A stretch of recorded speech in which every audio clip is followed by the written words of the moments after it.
Yeah, Amanda, I'm so sorry that I'm Oh, you're talking. okay. You're all I right.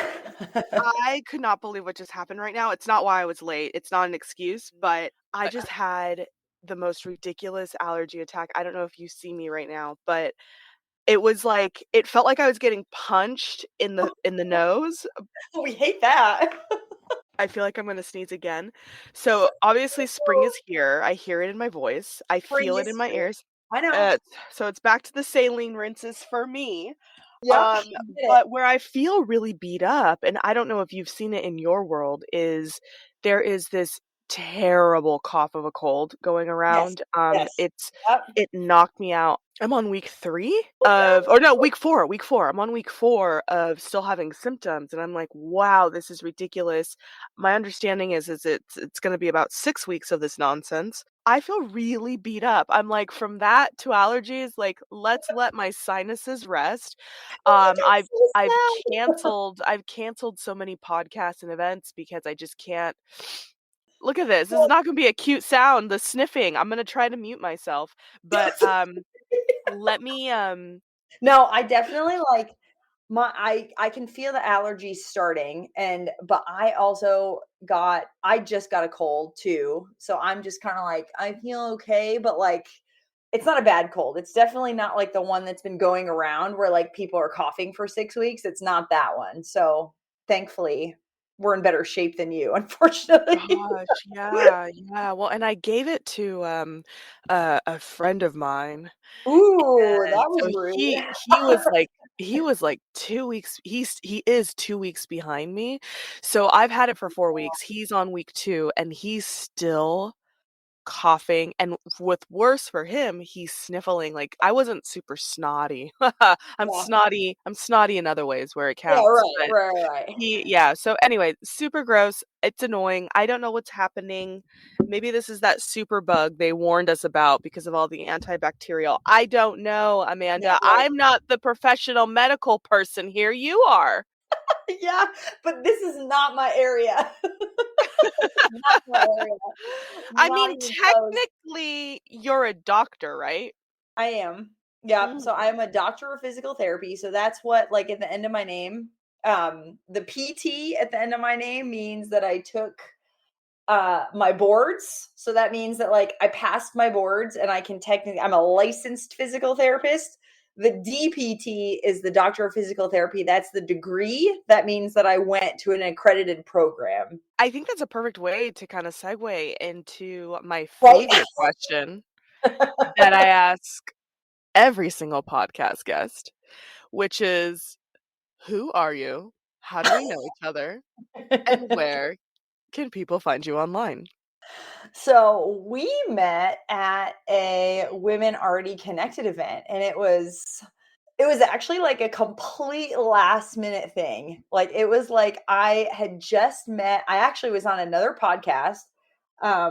It's called What in the East Dallas is Going On? And the host, Richard, was like, you would get along with my friend Dr. Ramina. And I was like, okay, well, let's set me up. And so I got her phone number. And so we've been trying to meet up for like a month. Like it just hasn't ever worked out for either of our schedules. And so she's like, hey, come to this like relaxation event with the WAC. And I was like, okay. And so it ended up working out. And so that's how I met her. That's how I met you. That's how I met a couple of other people that I'm meeting up with later. So it's just kind of worked out. It's a small world. I love it. Well, thank you for tagging another podcast. Like, way to talk about my competition right now. What Yes. was the name of that podcast again? Yeah, it's what in the East Dallas is Okay, going we're on. we're not listening to that, eavesdroppers. We're staying right here. No, it's I know okay. we're If staying you want to right listen here. to that episode, we'll link it in the show notes. And I don't know if Dr. Ramina was lying to you, but I actually was with her yesterday. We were hanging out. I did not know that you guys knew each other. I didn't make that connection. I didn't realize Yeah, that no, piece of it.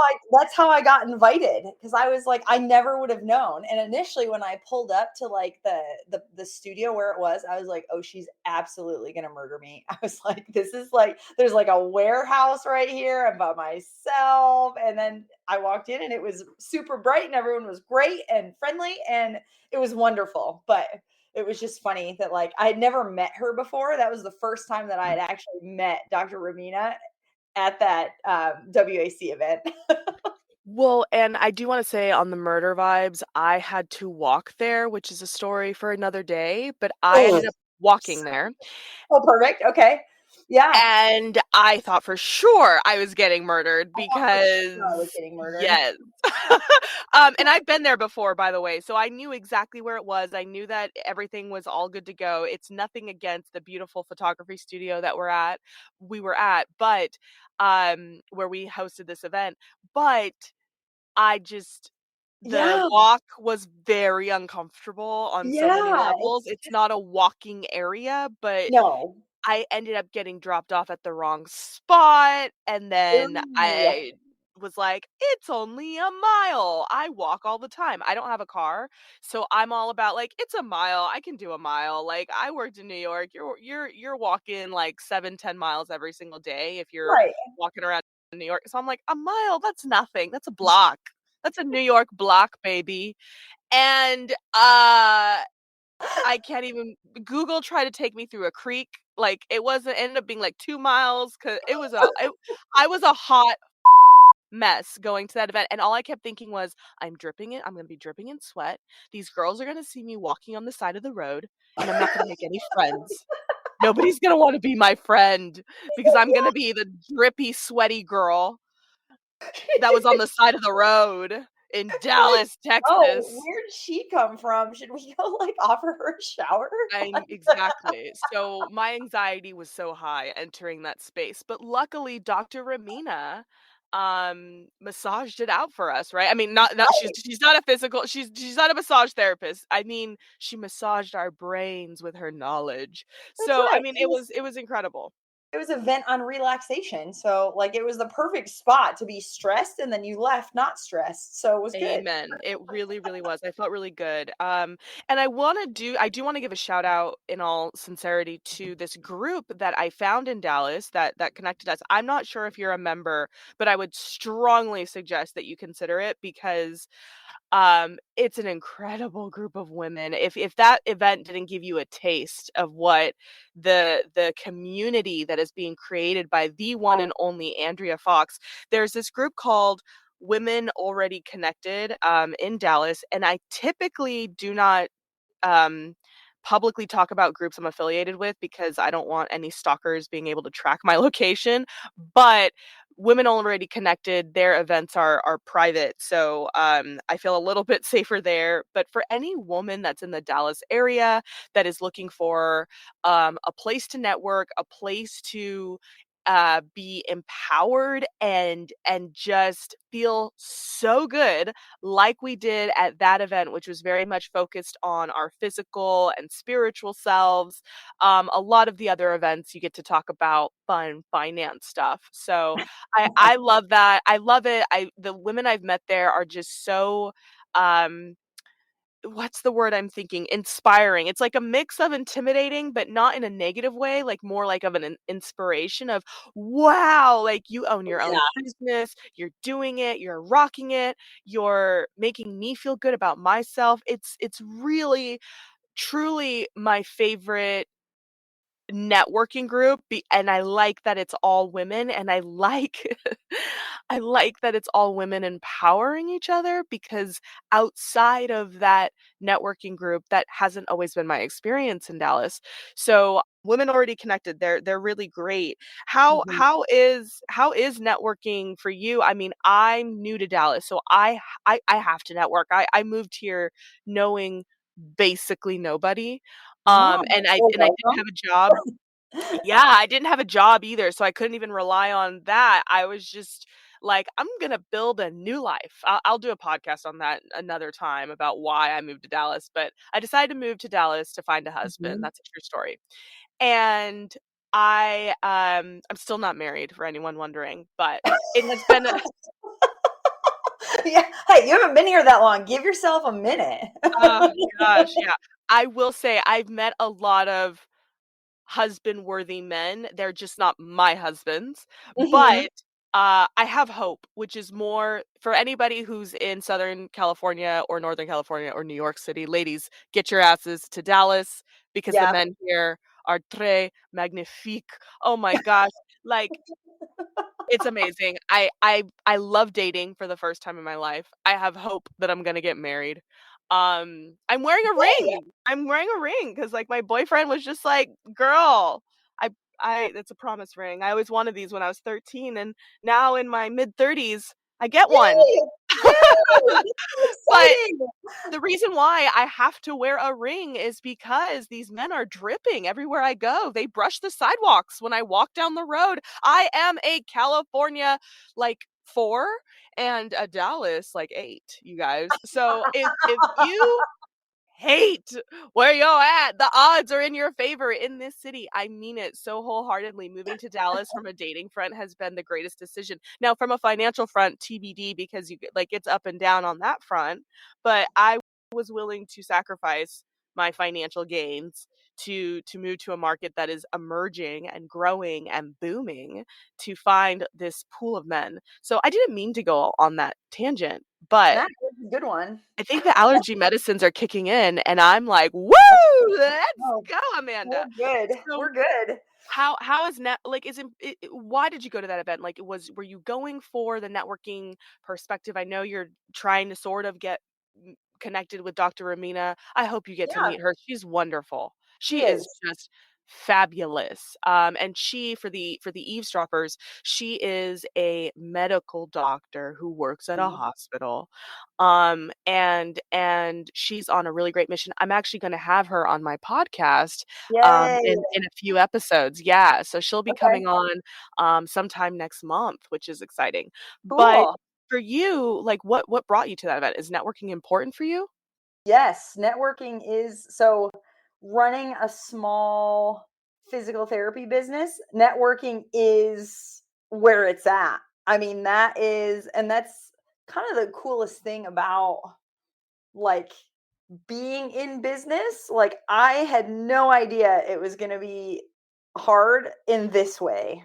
And so, networking for me, like, that's not something that I normally would go do. Like, I would not normally like run into a place where I didn't know a single person to meet this um physician that I had never met in person. Like, and so I marched myself in there and I was like, nope, I'm going to go meet her. If this is how we have to do it, we'd been trying to connect for like a month.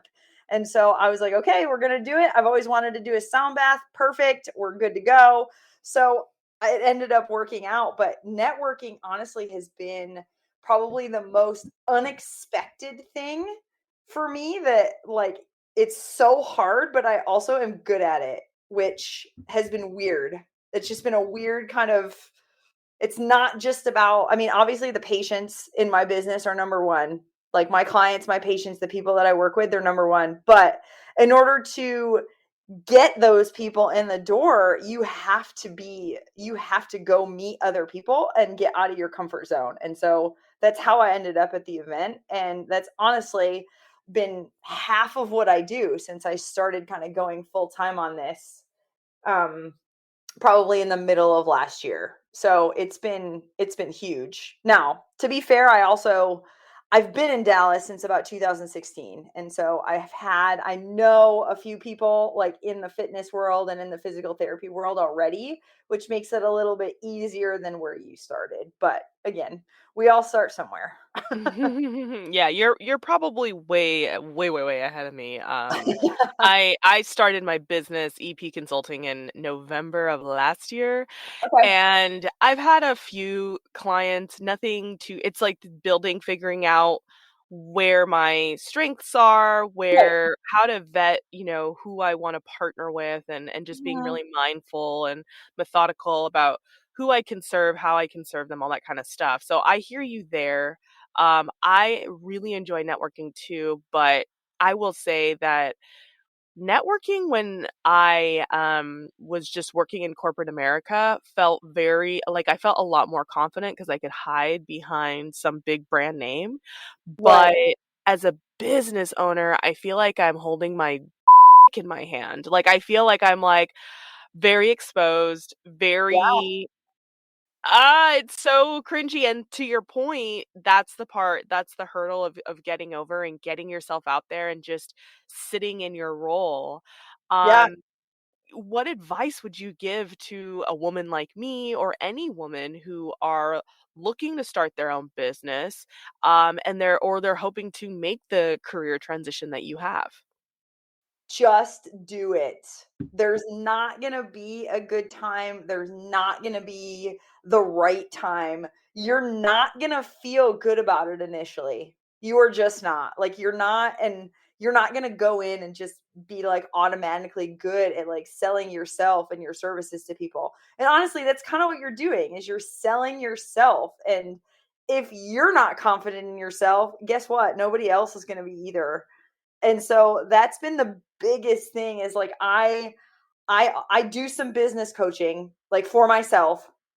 And so I had a call a couple weeks ago with one of the coaches and they were like, "Yeah, like what seems to be the trouble? Like why are you like where are you getting stuck?" And I was like, "Honestly, I just when I'm telling people what I do, and again, I'm not like selling snake oil. Like people are going to get better if they work with me. Like it's just what I do. It just takes a lot longer than I think a lot of people would like. Like it's not a magic pill. Like you really have to kind of commit to the process, which is hard for people sometimes. And so I just was like not confident in what I was saying. I was like, okay, you need to be here for 10 sessions. And like, if you want, like, that'd be cool. And like, nobody's going to sign up for that. Everyone's going to be like, well, if you're barely confident in it, like, why would I be confident that I'm going to get better working with you? And so I really just changed my delivery and it's made a huge difference. Everyone's like, oh, yeah, I absolutely have to do that. I'm like, well, yeah, of course you do. And then they work with me and it does get better like but it's all about the delivery.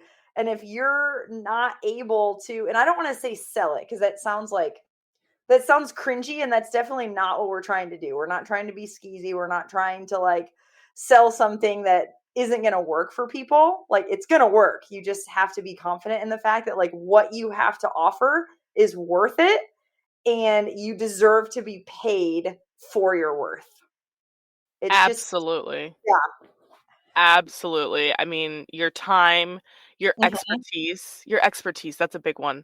I think mhm. that people, on what you're saying, which I find really interesting, is that the process is gonna take longer than you realize, right? Yes. It's so Yes. relevant. Mhm. Um, on that note, I've been dealing with a knee issue since, like, November. Oh my gosh, I might have to Oh talk my to you god. about.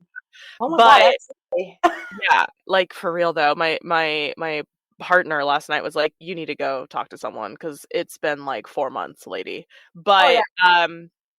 But yeah, so yeah, the process taking longer, I would say even on the other side too, is that sometimes people think because you do it quickly, so I will use not just what I do in marketing consulting and being able to evaluate things, like I can read a contract really quickly, I can look at a website really quickly, I can evaluate things really quickly because of the Mhm. years of expertise that precede it. That doesn't mean it's easy.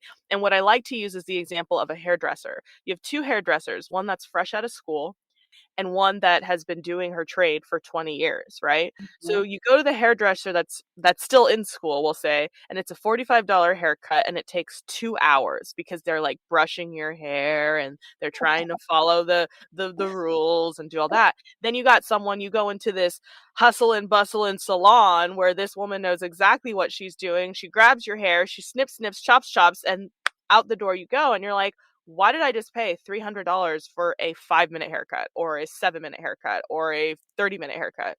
Well, that's because she was able to cut down the time because of the expertise. So if you're willing to sit and for 2 hours with someone who's not as experienced, then you can pay a lower amount, right? Yeah. Or if you want to make results quickly, you got to find someone who's really great at their trade. That doesn't mean that they're turning a bunch of clients, that they're also probably supplementing their work with education. And I think that's the piece that people forget. They kind of try to look at time and money as equally transactional, and you have to factor in the years of expertise that preceded whatever trade is in front of you.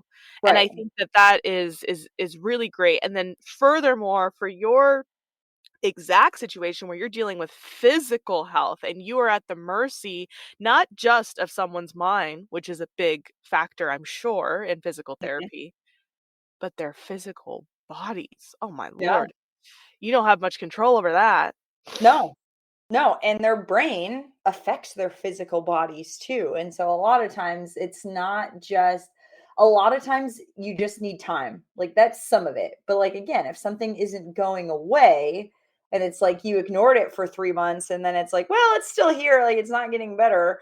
Like that is kind of when Ella, when you need to go see somebody more. Thanks for that. Well, I will just let you know that I have a wonderful girlfriend who I'm supposed to be meeting with, and I didn't tell her about my PT issues because I keep forgetting to. But she will probably listen to this for sure, and she's going to think that I'm cheating on her with you. And I'm really Oh Lord, excited. no. Oh, I'm excited to make her jealous. Like I hope she buys me roses to win me back. Oh, she So if should. you're listening, she knows Good. exactly who she is too. But well, okay, and I will say another mental battle to overcome in starting my own business. And again, I'm coming from the brand marketing side. I worked for these really big brands that a lot of people know, and so I didn't realize how much I was hiding behind the power of these other big brand names. Mhm. And then simultaneously building up my own network, branding, whatever you want to call it, in another market. And so now I'm here kind of starting from scratch, and I don't have these big brand names unless I'm saying X blank, right? And I don't really want to live in my past. What have felt some identity crises in terms of like in this transition and figuring out what I'm doing. I'm still helping out brands. I'm just doing it on the side instead of, in house. But I've struggled with my identity as a business owner versus I'm a marketing director for so and so. Um, how has your transition shaped your professional identity, and what inspired you to create something on your own instead of having a more traditional 9 to 5 path? So that's a loaded question. I also have had a little bit of an identity crisis. I would call it more like kind of like I'm telling all of these like potential business owners, like, yeah, just go for it. It'll be great. But you're going to run into some imposter syndrome. Like you're going to feel like you're not good enough to start your own thing. And that's absolutely going to happen. And even some of the seasoned business owners that I've spoken to, like occasionally will feel that, like if they're making a transition or like moving into a new space or like hiring somebody, like there's different phases of business. And so obviously we're in the we're in the beginning phases. So I'm not looking to hire anybody. I'm really just trying to figure out, I'm still trying to figure out like what do I want my brand to look like? And that's definitely been something that I've struggled with. Like, I need to come up with like a mission and value statement. Like, a lot of big brands have that. And I'm like, wait, I need to have that. Like, I need to make that and make sure that like people know exactly what they're getting when they come to see me. I want it to be a consistent, exceptional customer experience. For the first like 6 months, honestly, it kind of felt like I was flying by the seat of my pants. And like that's kind of exactly how everybody starts. And so a lot of it too is just being comfortable in the fact that like you are going to be so uncomfortable for a period of time, but it does ultimately get better. Like you figure things out.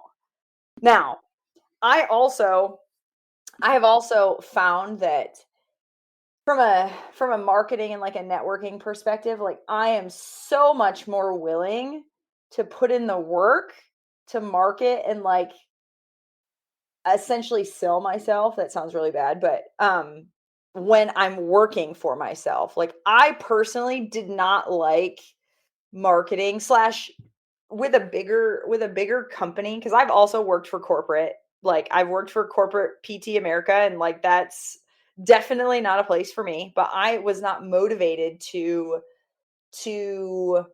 market for them because they are limited by insurance. They are limited by what the physician, who usually isn't an expert in musculoskeletal issues, unless, of course, you're coming from an orthopedic doctor, they actually know less about it than you do, but they still have to sign off on your plan of care.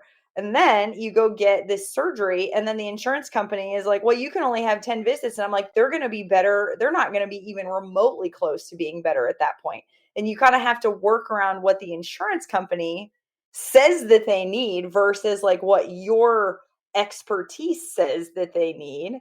And again, I've done this a lot. Like I know that 10 visits for an ACL reconstruction is not going to be enough. And so that was really the reason why I kind of decided to leave like the traditional 9 to 5 slash in outpatient physical therapy. It's definitely more like 7 to 6, 1 to 7. So the schedule was very, very all over the place and different every day, which is another reason why I kind of had trouble like getting myself in a routine that made sense to me. So that was another reason why I kind of headed on out to do my own thing. Yeah, and I'm really excited to go a little bit more deeply into this with Dr. Ramina because she is in a similar vertical, we'll say parallel, but from a healthcare perspective, right? When we start talking about insurances and healthcare and just the path to patient care being so Mhm. muddled up, I will say, and I didn't expect to talk about this, but the I will say as a patient, I can affirm and corroborate that. So I had um 4 surgeries in December of 2022, and I'm still dealing with some of the physical repercussions of that, most of Mhm. that being muscle loss, Yeah. because of being sedentary for 8 weeks, and then recovering for a full year after that. Mhm. And so I'm still I'm, on the up and up, but man, this recovery process, to your point, I know damn well if they had told me that this was the recovery process, I probably would not have done the surgeries, and they were life-saving, so I had to do them, but I probably would have been like, "No, I can push it," Yeah. because it was just they knew it, they tell you a little, they don't give you the whole game plan. No. They're like, No. "It's gonna be 8 weeks." It's like, "No, that's 8 weeks in bed, honey. You still have to go to physical therapy," and physical therapy in so many ways saved my life because, um, I just lost I lost a lot of control of my body and my ability to move things, recognize things. I was so confused because it's not like I had a brain surgery, and yet my brain was unable to control my body the way I needed to. And so reconnecting those pathways in my Mhm. brain to go, "Oh, this is how we move. This is how we pee. This is how we hold our pee." Like I Yeah. was No, doing pelvic floor absolutely. therapy. Yeah. Yeah, it was incredible. And I think again, we're gonna go into this topic more deeply with Dr. Ramina in a few episodes, but patient care is clearly important. But for you as a business owner being inspired, can you talk a little bit more about why it's important and what you think your patient care, like what your vision for patient care is in the future? So my vision down the road is that if someone needs physical therapy, they will automatically think of raise the barbell physical therapy and performance.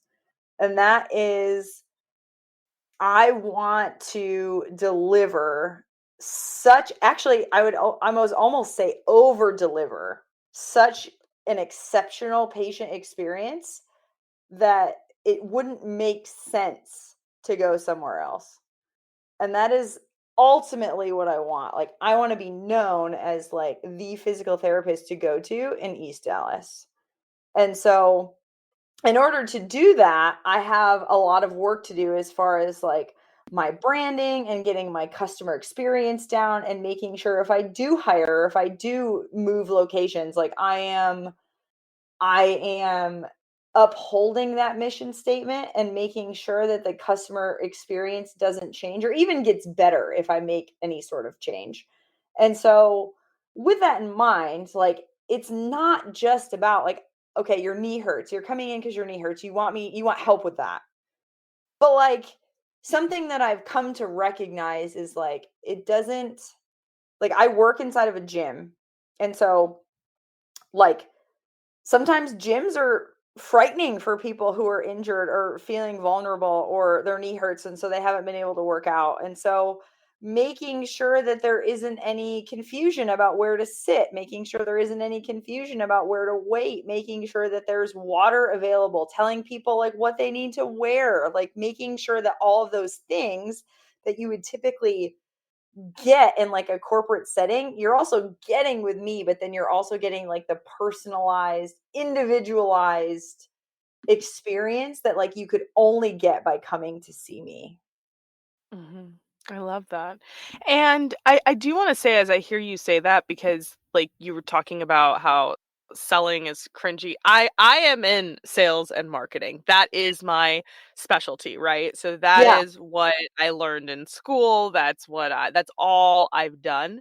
Mhm. And I hear you on I'm very quick to say, especially in a situation where I'm adding value to someone's life and I know they probably think I'm going to follow up with some type of charge. And it's like, I just want to clarify, like, this is not a sales, like, this is totally gratis. If this is something you want, blah, blah, blah. I don't like the word free because I'm in sales and marketing and we don't like that word. It cheapens the value. So I don't use free, I use gratis. That's my marketing. But I do want to say, that and this is something me speaking to myself, me speaking to you, anybody, I don't care what you are doing, whether you are volunteering with foster care children like Ryan Higgins who came on the podcast a few episodes ago, whatever you're doing, it is a form of sales. Like it just is, especially if you're making money from it. If you're not Mhm. making money, if you're volunteering or if you're, perhaps a stay-at-home mother so you're not getting an income for that, then okay, that's not sales because that's not business. But within the context of business,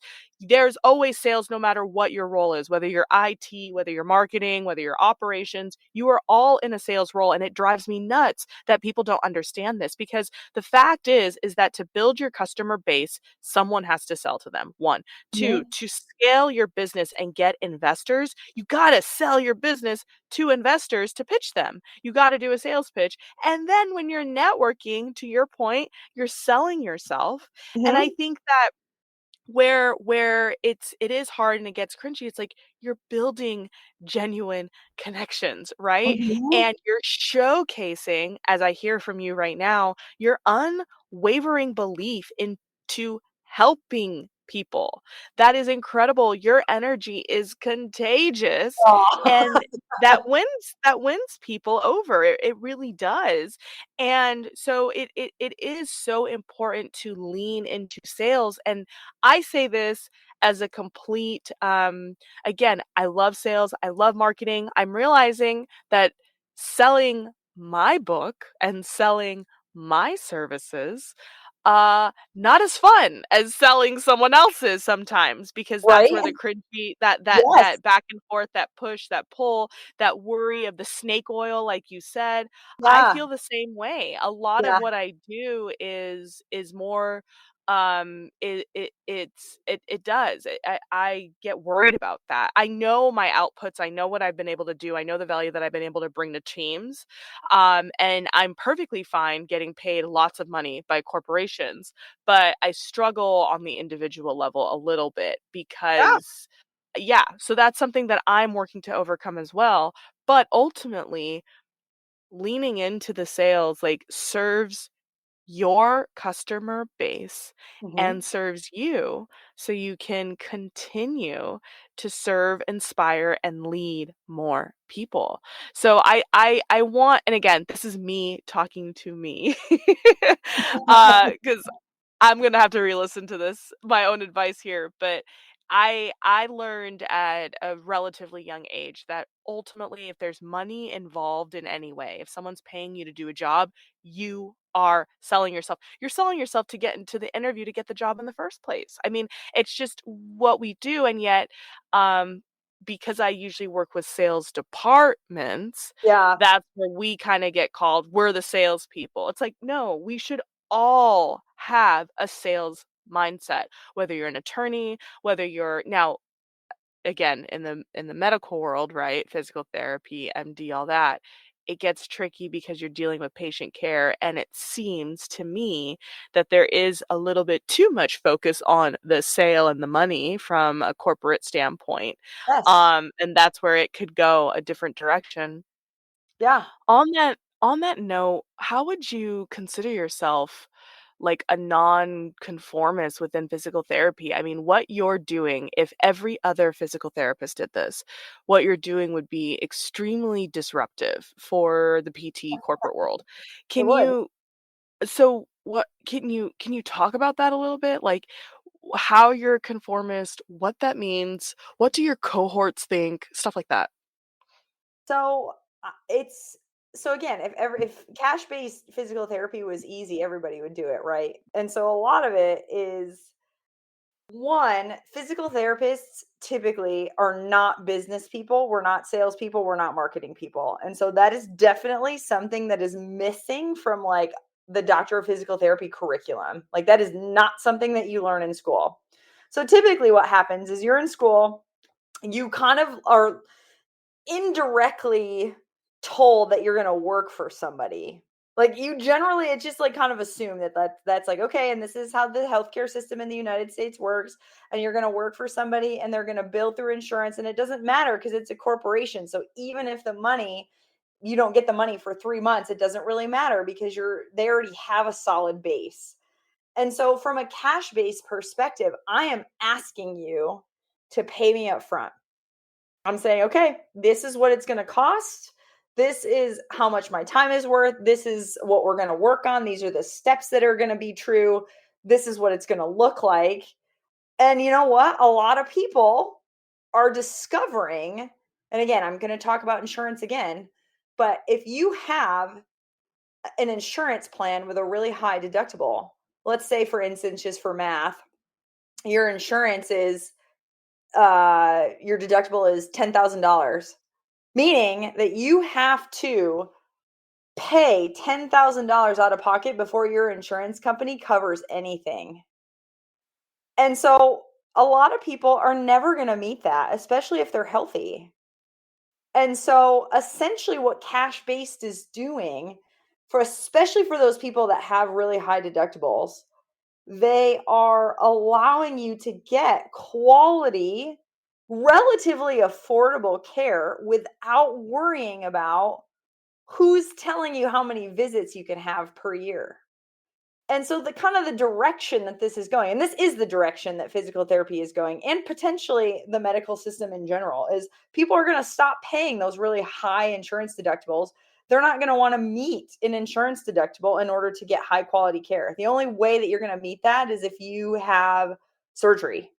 And then it makes sense to use like an in-network provider. But otherwise, you are not even you're going to pay me, you're not even going to meet half of your deductible sometimes, and then your plan of care is done and you're better, but you still didn't have any of your insurance cover it. And so that is part of the reason why I think cash based is like it's not like common, but it's starting to become more common as deductibles increase and more companies are encouraging you to have an FSA or an HSA, like a health savings account, to cover your medical expenses because I can take those. It's literally a little debit card. You have money on it and it's not taxed. So you get to use that card for all of your medical expenses, whatever that means to your insurance company. So that's kind of the direction that it's going is like I am asking for cash up front, and a lot of times you don't even touch your insurance benefits even if you have them, but you're still getting quality care and you're also paying less than what you would pay if you were to just go to like an in-network provider. Because if you were to go to an in-network provider per session, you're going to be paying anywhere from $250. I've even seen upwards of $400 for one session because you haven't met your deductible yet. So you pay that every single time you come in until you meet that amount that you have to meet until the insurance starts to pay. And that doesn't even mean that they pay 100%. That might mean you're still responsible for like 40%. That's what coinsurance means. So it's also just really complicated on purpose, I think. Just people don't understand. Yeah, I mean, and oh gosh, yeah, I love, by the way, of everything that we talked about, what you just said is my favorite part of this Oh, episode.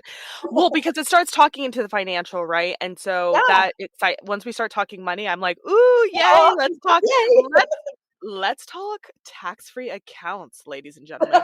So yes, yes, yes, yes, yes. I will say, because of my complicated medical history, right?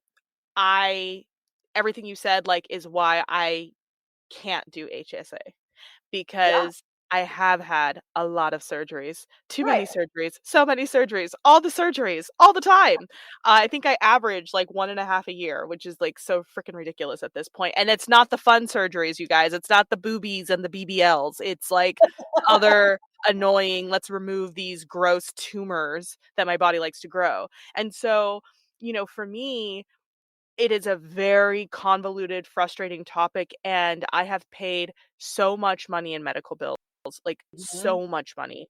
The physical therapist that I saw, I did pay her cash, and, thank God I have it, right? That's where it's hard to have this conversation without talking about the sales, the currency, the money Yeah. involved, because in this space, unfortunately, cash is king to get the kind of care that you need. Back to my hairdresser analogy, to get, like, once you're a very successful, established PT or medical HCP, right? Healthcare provider, it's not always attractive on the other side to stay within this system. And I'm scared saying that. I feel like the healthcare mafia is gonna, like, whack me if I go too deep into where this is. But for people who don't know, I know a lot of people who have private insurance. We're going to talk with Dr. Amina about her concierge services as an MD, and this shift of providing care outside of this ridiculous, convoluted, not getting the care I need as a patient, not getting not being able to give the care and being stuck with all this paperwork as an HCP. I think there's going to be a huge shift. I think there are a lot of disruptions. I also think the pendulum will swing back the other way as these healthcare insurance companies who are billions, right? Billions deep, will have the power to put forth some legislation to make it once again harder for you to do your job and serve your patients. I see that coming down the pipeline. It's just what Mhm. happens anytime there is a disruption. But ultimately, what customers forget is through the power of their vote, and the best power, the best voting power you'll ever have is your dollar. And outside of that, which, you know, some people have and some people don't, it's going to be through your purchasing habits, and then it's going to be voting, whether you believe in our political system or not, to make sure that our politicians and so forth are advocating for the things that matter to you. And it sucks. Like, I hate talking politics. Like, I love talking money. I hate talking politics, but the fact is they're hand in hand, right? Yeah. They just are. Legislation affects our businesses. We see it in the real estate space and a lot of the disruptions that are happening there. We're seeing it in the rideshare space. We're definitely going to see it more and more and more within artificial intelligence. And so staying abreast those political movements are really important. And I think that what you just said about the HSA is a great takeaway for anybody who, exactly what Amanda said, for anybody who is not like me, is not having multiple surgeries and doesn't have the complicated history and treatments and things that I unfortunately need to stay alive and just exist. Like, it's so expensive. I could have a literal fucking house with the amount of money I've spent on medical bills. It's a very hot Mhm. topic for me, if you can't tell. Yeah. But that's why I'm on this path. That is why I'm doing what I'm doing, because I know what it's like to sit on your basically deathbed and go, what the fuck is my life and what the fuck was I doing? I was on this pursuit of chasing the mighty dollar, but I ain't got a person by my bedside right now. And honestly, the money that paid for all of this, I'd rather just be dead. Like, I'm just over it, right? Like, no emotional strength, no emotional health, but cool, I have a couple dollars in the bank. What good is that doing me right here in this moment at the end? Or what feels like the end, or what I'm wishing is the end because I'm in so much pain, right? And so that's why I'm on this path of Ceph balance that I'm talking about to ad nauseum, and I'm going to do an episode on very shortly, Mhm. which is this Ceph balance of spiritual, emotional, financial, and physical health. Mhm. Having a comprehensive understanding of all of them. I think a lot of times in the health and wellness space, we don't like to talk about money. We don't want to. It's awkward, it's uncomfortable, and it's like, baby, that your financial health has a direct impact on your physical health. Yeah. So, overviewing the Ceph balance a little bit, stepping off my soapbox, would you mind sharing with me like which one you're focused on, where you feel the strongest right now within those four pillars, and where you help to develop more? So for me, and I'm glad that you said this because, like, honestly, like the financial one is the most uncomfortable one to talk about. And you're not ever really like supposed to say, well, yeah, all I really care about is money right now. But like, that's where I'm at. Like, that is, I am as a physical therapist, and I'm sure any physical therapist that's listening who has student loans can appreciate this. You do not make enough as a physical therapist. The corporations do not pay you enough to live a comfortable life and also pay your loans. You do not make enough. And so part of it too for me, and why the honestly the motivator for starting this is time and financial freedom. And so that is part of the reason why I started this, is to give myself that. So I'm not spending 40 hours a week seeing 60, 70 patients every week to just come home and get paid every 2 weeks and barely be able to afford my bills. And so that's where I was at. And so part of it is, again, obviously, like, I can also provide better care, and I can also like do what I want to as a practitioner, and I can treat my way and not based on like what some corporation or protocol says that I need to do. And so it's kind of a win-win. Like, I mean, it's been a really hard journey to get here. Like, it's definitely been a lot harder than I thought, but I'm seeing now, like, after probably, I don't know, I really started kind of focusing on this in June, and I was seeing the fruits of my labor by October, November of last year. And so I have a long way to go and I'm not done, but I think that between, if I get financial freedom and time freedom, I will then be able to kind of incorporate some of the other pillars into my lifestyle. And again, I'm still working out. I'm still like trying to make time for things, but right now I'm hustling. And like, to me right now it's worth it for that of what I know can be. And so financial is the short answer. where you're where you're hoping to develop. Yeah, I hear that. Yeah. And where do you feel the strongest? Where do you look at it and go, "Yeah, I got that down pretty well. Like I'm doing all right." I mean, I would say if I had to pick one, I would say probably the physical one. But again, like, there's always room for improvement. Like, there's a lot of times, like these past couple of weeks, when I've like since the beginning of February, like I like to work out 4 or 5 days a week, and sometimes I'm only making it 2 or 3 because I am just like, I'm like, nope, work comes first right now. Like, I have to do this event, I have to do this. And like, eventually I'll be able to say, no, sorry, that's my time. But right now, I don't have that luxury. Like, it's not my time. Like, and it's fine. Like, I know that that's where I'm at right now in my business. And so I'm willing to put in the work to make it so I can decide what my schedule is going to be like maybe a year down the road. So Yeah. Yeah. so I would say none of the pillars, but like, I mean, like, if I had to pick one, I'm in pretty good shape. But again, like, as a PT that's making people exercise, like, that's important to me. You can't come in and be can't If you're giving someone an exercise, you can't say, "No, I can't do that, but I want you to do it." You can't do that. People are Mm. not going to respond well to that. And so I make sure that if I give someone something, I have tried it and I have gotten better at it over time. Yeah. Yeah. I love that. Well, I think that's incredible, and I just want to thank you so very much for coming on and sharing your story, sharing your Of vision. course. What was the name of your business again? We should have said it several more times.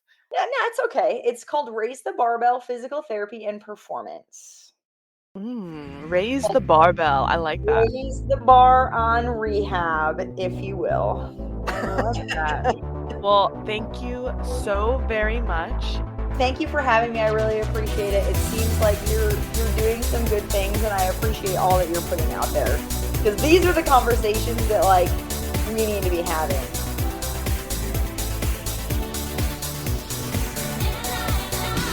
Thank you for listening in to Eavesdrop with Ella. If today's episode inspired you, please subscribe, rate, or review Eavesdrop with Ella on your favorite podcast platform. While you're at it, you should also send this episode to a friend so we can connect with more eavesdroppers just like you. If you'd like to be a guest, you can visit ellaparlor.com to learn more. Until next time, this is Ella Parlor reminding you to stay resilient, stay abundant, and above all, stay balanced. Thank you for eavesdropping, and we'll catch you on the next episode.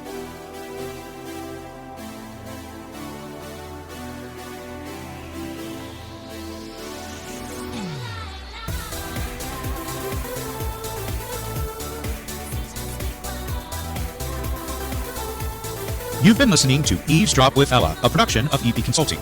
Some of the products and services mentioned are paid promotions, and any advice should be confirmed with a qualified professional. Opinions and ideas are for entertainment purposes only and belong to EP Consulting. All rights reserved.